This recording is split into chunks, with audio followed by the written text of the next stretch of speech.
Imagine sitting down to do something normal. Read a book, finish an assignment, answer an email.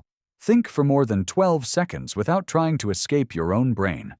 And right when it starts to feel just a little boring, someone places a big red button on your desk. It says, Escape. Press it once, you get a joke. Press it again, you get drama. Again, and there's a message that might be about you. Again, and there's a stranger attractive enough to destroy your attention span for the next 5 minutes. At first, it feels harmless. You're not quitting, you're just taking a break. But 10 minutes later, the page is still there. The work is still there. The silence is still there. Only now, it feels heavier, slower, almost painful. That is the trap. Social media does not just distract you. It trains your brain to escape the moment real life stops entertaining you. And once that training works, normal life starts to feel broken. Hold on. That's kind of dramatic. You make it sound like my phone is ruining my life. I mean, it helps me relax. It helps me talk to people. Sometimes I actually learn useful stuff on it. And after a long day, watching a few stupid videos feels pretty fair. You're right. You are. That's the annoying part. Your phone is useful. Breaks are normal. Entertainment is not a crime. The problem is not that you use your phone. The problem is what your brain starts using it for. At first, you open it for a reason. Tired? Phone? Bored? Phone? Lonely? Phone? Stressed? Phone? Fair enough. That's human. But then the reason gets smaller. A hard sentence? Phone? A quiet room? Phone? 10 seconds of waiting? Apparently, an emergency. And that is the trap. Not when your phone entertains you, but when it becomes the fastest way to escape every uncomfortable second. Because once escape is always one tap away, real life does not need to be terrible to feel unbearable. It only needs to be slower than your feed.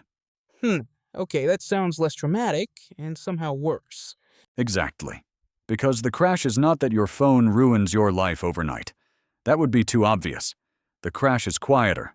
You go back to the book, the work, the room, the conversation, and nothing is technically wrong. But somehow, it feels slower, heavier, almost painful. Not because real life changed, but because your brain got used to being rescued from every empty moment. That is the real problem. Not distraction. That is training.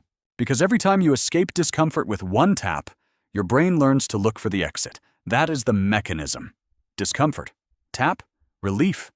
A boring page. Tap. Relief. A hard task. Tap. Relief. A quiet room. Tap. Relief. And the scary part is, it works. For a few seconds, you do feel better. That is why your brain remembers it. Not because your phone is magic, not because every video is good, most of them are not, but because the phone removes the feeling you did not want to sit with. And when something removes discomfort fast enough, your brain does not ask if it is good for you. It just asks, can we do that again? So the next time life gets even slightly uncomfortable, your hand moves before your mind explains why. That is why it feels like you checked your phone for no reason.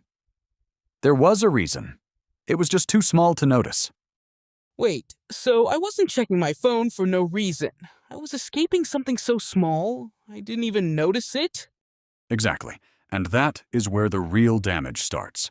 Because once your brain gets used to being rescued from tiny discomforts, normal life starts losing the competition. A book does not reward you every 3 seconds. Work does not give you a punchline. A normal conversation does not come with a skip button. And silence gives you nothing. So after enough instant stimulation, normal life starts to feel underpowered.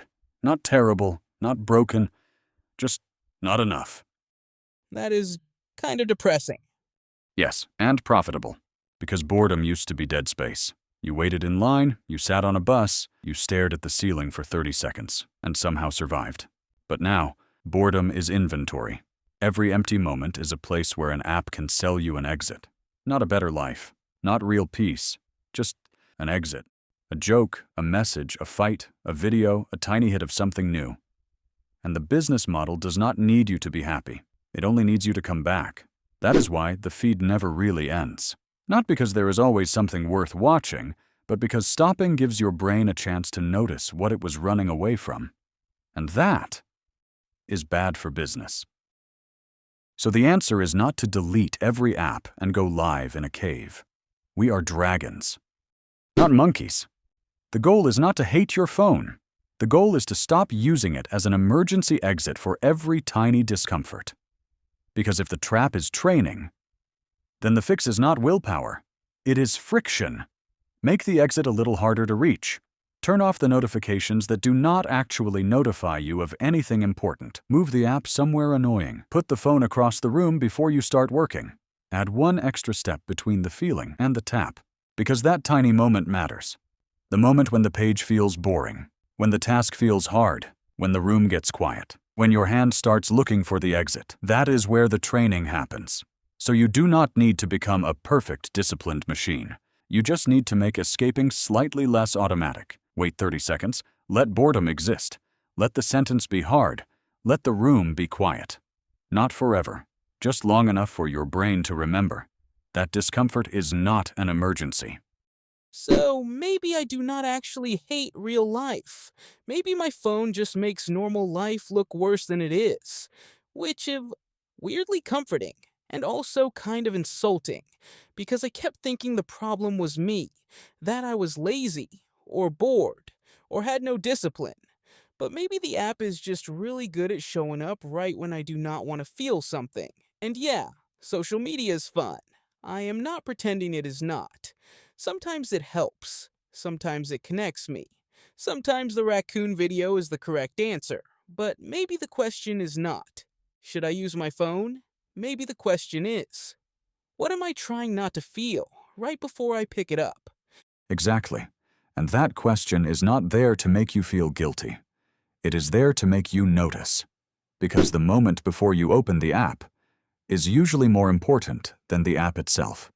That tiny pause, that tiny discomfort, that tiny feeling you were about to skip, that is where your attention gets traded, not in some dramatic moment where your life falls apart, but in small seconds. Again, and again, and again. Your phone did not steal your life all at once. It trained you to trade it away, one escape at a time. So the first way out is not deleting everything. It is noticing the door. Noticing the moment your hand starts moving. Noticing the feeling you are trying to dodge. And maybe, just maybe, waiting one more second before you press the button